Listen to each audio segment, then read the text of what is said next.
Hi everyone.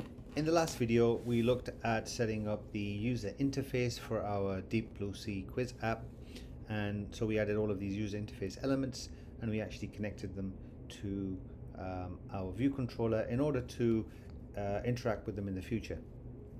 The purpose of the video today is to begin looking at creating a structure for each of our questions and then begin work on populating these questions within our app.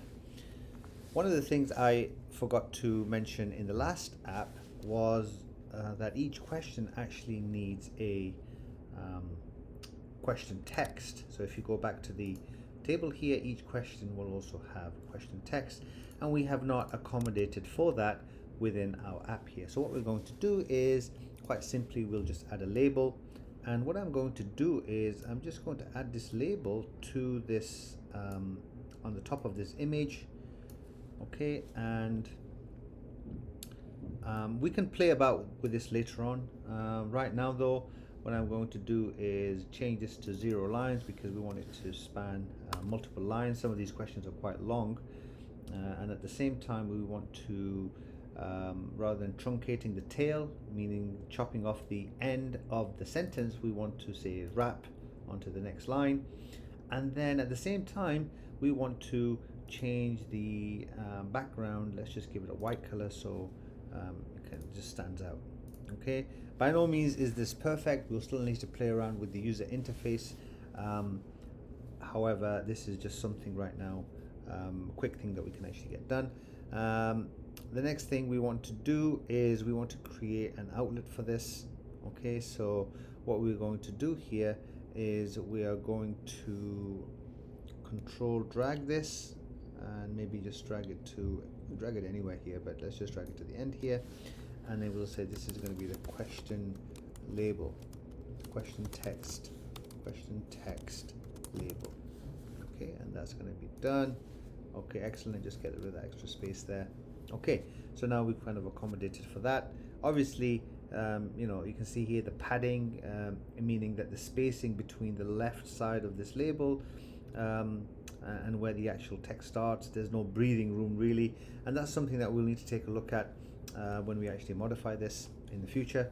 But right now, let's just take a look at creating a structure. So we do that by typing the keyword struct, and then we need to give our structure a name.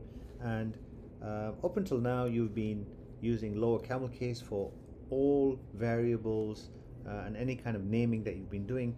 However, this is a change here for when you actually create a struct. You actually use upper camel case just as part of the convention, and then create an opening bracket here, and it will automatically create the closing bracket. Just a quick point about brackets: you have to make sure that you're putting all of your code within brackets. Okay, so the body of this struct is going to be within these brackets. All of my code for this view controller is going to be within this bracket and this bracket. If you start adding things outside of functions and outside of kind of areas where the code is supposed to be, then you're going to get errors. So right now we need to create the actual body of our struct, and this essentially tells us, or it is going to tell us, what every single question, the format of every single question. Okay, so every single question will follow the same format, and it will have the same fields. So we start populating this struct now with some variables which will hold these values. So as you can see here, each of our questions is going to have question text. Each of our questions is going to have 4 potential answers. Each of our questions is going to have 1 correct answer, and what's not shown here is the image. Each question is also going to have an image as well. So what we do here now is we'll say, let's just begin with the question text. Okay, so we'll say var question text, and then we'll say is equal to an empty string. This is an empty string, and this is how we define an empty string here in Swift. So the question text, and the next thing we want is we want to really determine the answers. Okay, and this will all make sense as we begin loading these questions into our array. Right now though, what we want to do is determine the answers, essentially this column here, and one of which is the correct answer, and the correct answer you can see here is in bold. So we'll say here var answer 1 equals string, okay, and var answer 2 is equal to string, var answer 3 is equal to a string, and then var answer 4 is also equal to a string. And then we also need to hold the question image, so we'll say var question image is equal to a string, and then finally var correct answer. Okay, and this is not a string, but this is an integer, and this will all make sense when we begin populating the questions inside of a function. But this will essentially determine where the correct answer is in the position of each array element. Okay, so it identifies the position of the correct answer. So this is our structure. Okay, this is our structure setup, and what we're going to do just after these outlets, we're going to say var, we're going to create ourselves an array.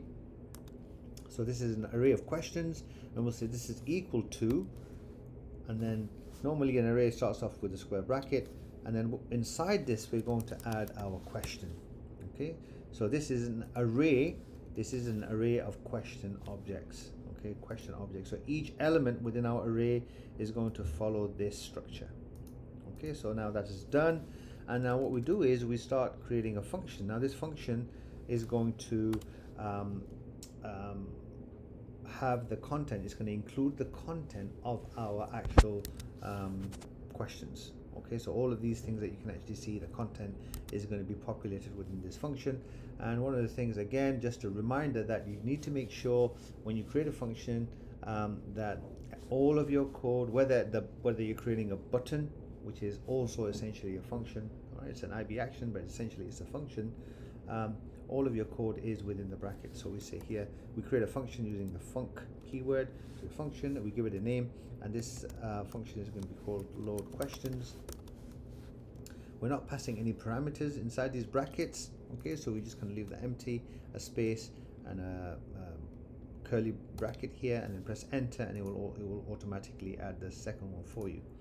Now inside here, inside the body of this load questions array, we're going to kind of access our questions array here. So we'll say questions, and then we'll say dot append.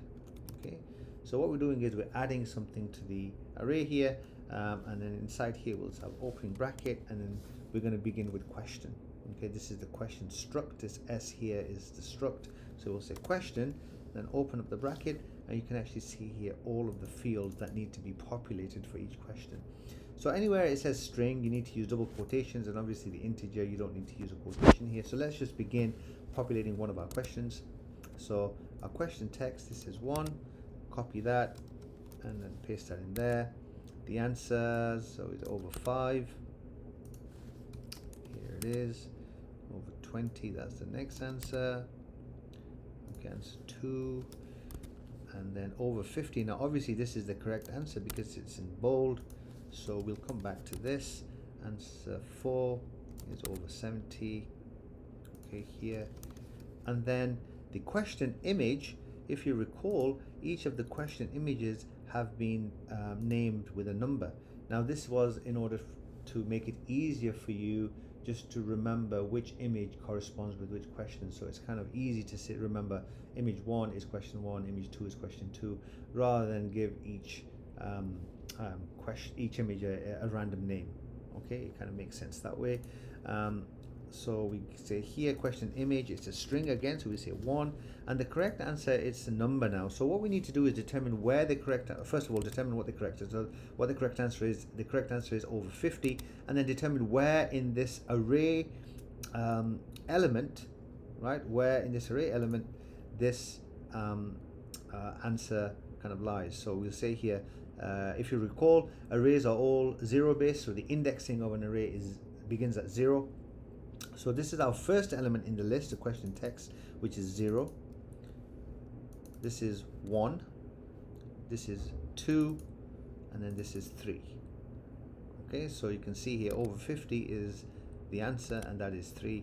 And then if we kind of go on, this is the fourth element, the question image is the fifth element, and the correct answer is the sixth element.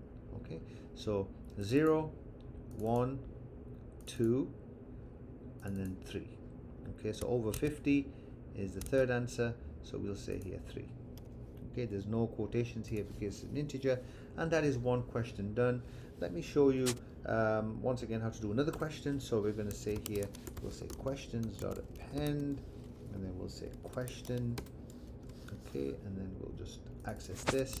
So the second question is this. Question text is slightly longer here, but never mind. Put that in there, and then we'll say here school bus. These are the potential answers. So answer 1.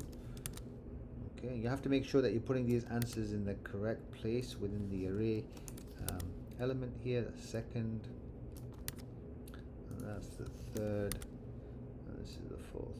Okay, obviously the question image is 2, quotations 2, and then the correct answer we'll see here, this is 0, the first element in the list, and then number 1 is it's a school bus, and we know that's the correct answer. So the correct answer to this is 1. Okay, so what you need to do now is populate the remainder of these questions. I think there's 8 questions in total, 9 questions I believe in total, and just populate the rest of these questions. In the next video we'll take a look at how we can begin adding logic to load these questions so they can be loaded and can be seen within our UI on our storyboard, and quite possibly if we have an opportunity as well to take a look at how do we add logic to check to see if the answer is correct or incorrect. Okay, if you have any questions, please send me a message. That is all for now.